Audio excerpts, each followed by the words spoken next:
நம்ம எல்லாம் எதுவுமே சொல்ல வேணாம். உனக்கு தெரியுமா, பாண்டியன் ஒரு பத்திரிகையாளர் இருக்கார், தெரியல எல்லாருக்கும். சேனல் இது 6மே மோடி கண்ட்ரோல் இருக்கு, RSS கண்ட்ரோல் இருக்கு. அது 6மே சொல்லி இருக்கிறது. இப்பொழுது தேர்தல் வைத்தாலும் அடுத்த முதலமைச்சர் மு.க. ஸ்டாலின் தான் என்று. தினகரன் சொல்லல, முரசொலி சொல்லல, நக்கீரன் சொல்லல. சொன்னதெல்லாம் யார்? அவால் பத்திரிகை. அவாலுக்கே தெரிந்திருக்கிறது ஸ்டாலின் தான் தொடர்ந்து நாட்டாலே போகிறார் என்று. என்ன காரணம்? இப்ப பாத்தீங்கன்னா தமிழ்நாட்டில் ஒரு 3 பஸ் கிளம்பி இருக்கு. எத்தனை? 3 பஸ். அது புதுக்கோட்டைக்கு வந்து மன்னர் நம்பிட்டு வந்துட்டாரு.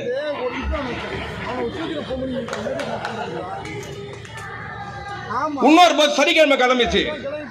அந்த பஸ் சனிக்கிழமை மட்டும் தான் கிளம்புமா?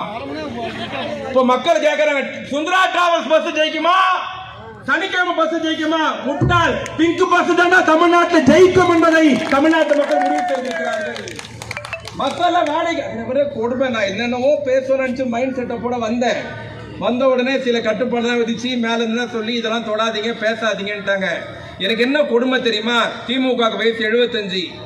இதே மேடையில் இருக்கிற எல்லா அண்ணன்மார்களால் வளர்த்து விடப்பட்டு ஐயா வெற்றி கொண்டானால் பயிற்சி பெற்று இதே புதுக்கோட்டையில பேசியவர்கள் தான் நாங்கள் எல்லாம். நான் என்ன சொல்ல, திமுக வயசு 75. இந்த வயசை இந்த கட்சியை பார்க்கல என்ன சொல்றேன், நேற்று வந்தவெல்லாம் என்ன சொல்றான், திமுக ஒழிப்போம், திமுக வீட்டுக்கு அனுப்புவோம். எனக்கு ஒண்ணுமே புரியல. இன்னொரு வெளிப்படையா சொல்லிடுறேன், எங்க அண்ணன் மாவட்ட செயலாளர் மூச்சம் கோச்சிக்க கூடாது. எங்களுக்கு வந்த கேடுகால மாதிரி யாருக்கு வரக்கூடாது. எங்களுக்கு வந்த அசிங்க அவமானம் மாதிரி வேற எந்த கட்சி தொண்டனுக்கும் நிர்வகிக்க வரக்கூடாது. ஏன் தெரியுமா? இந்த கட்சி யார் யாரை பார்த்தது தெரியுமா, யார் யாரை சமாளிச்சது தெரியுமா, யார் யார் எழுந்து நின்று தெரியுமா?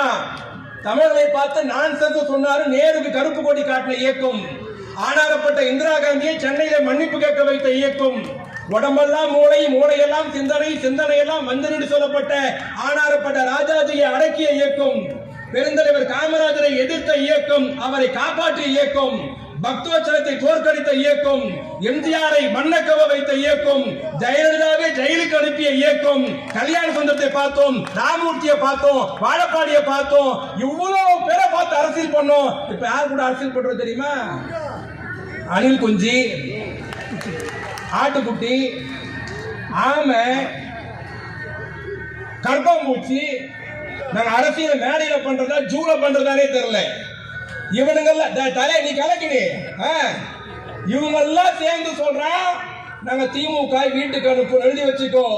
எமர்ஜென்சியை பார்த்தோம், கொடாவை பார்த்தோம், நெருக்கடியை பார்த்தோம், துப்பாக்கி சூட பார்த்தோம். 77 எம்ஜிஆர் பிரிந்தார், 82 நாவலர் பிரிந்தார், 92 வைகோ பிரிந்தார், அடக்குமுறையை பார்த்தோம், துப்பாக்கியை பார்த்தோம். இவ்வளவு பார்த்தோம். இந்த இயக்கத்தை எந்த கொம்படால் தொட முடியலன்னு சொன்னா அது திமுகவுடைய தொண்டன். நீ உட்கார்ந்து இருக்கிற எல்லாரும் மந்திரியா?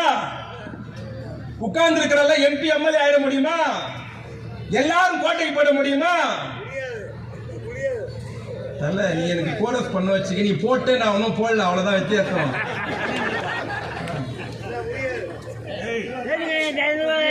ஆயிட முடியுமானா இல்ல. ஆனா இங்க உட்கார்ந்து இருக்கிற மேடையில் உட்கார்ந்து இருக்கிற நிர்வாகிகள் எதிரில் இந்த இயக்கத்தால் எந்த எதிர்பார்ப்பு இல்லாம உட்கார்ந்து இருக்கிற திமுக தொண்டன். எங்களுக்கு இருக்கிற ஒரே பெருமை என்ன தெரியுமா? பிச்சைக்காரனாக செத்தாலும் திமுக கட்சிக்காரனாக சாக வேண்டும், ஒரே பெருமை தான். எவ்வளவு பேரை பார்த்தோம். நீங்க புதுசு புதுசா கிளம்பி வர தமிழ்நாட்டை தலைகுனிய விட மாட்டோம், இதுதான் தலைப்பு.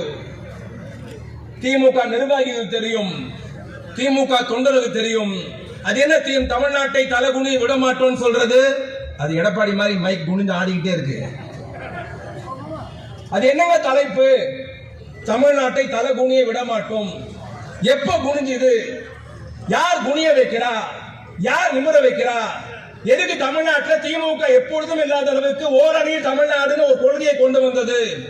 எதற்காக தமிழ்நாட்டை தலைகுனிய விட மாட்டோம்? எதுக்கு உறுதிமொழி எடுக்கிறீங்க? என்ன நடக்குது? அதை சொல்வதற்காக தான் இந்த கூட்டம். நீங்க பாக்குறோம், நீங்க Sundara travels bus owner Edappadi Palaniswami கிளம்பி இருக்கிறார். தலைப்பு தெரியுமா? தமிழ்நாட்டை மீட்போம், உரிமையை காப்போம். என்ன தலைப்பு? தமிழ்நாட்டை மீட்போம், உரிமையை காப்போம். வெக்கமா இல்லையா? யார் தமிழ்நாட்டை மீட்கிறது? அடமான வச்ச பாவியை நீங்க தானடா. யார் அடமான வச்சு? டெல்லியில நீங்க தானே. இதே குட்டா விஜயபாஸ்கர் மாவட்டத்தில் பேசுற போது சொன்னார் விஜயபாஸ்கர், டெல்லியில் இருக்கிற மோடியின் காலை நீங்கள் நக்கிற வரையில் இங்கே நீங்க பொழப்பு நடத்தலாம். டெல்லி அரசாங்கம் கவிழ்ந்தால் மறுநிமிடமே நீங்கள் கம்மி இல்ல வேண்டிய சூழ்நிலை வரும் என்பதை நீங்கள் மறந்துவிடக் கூடாது.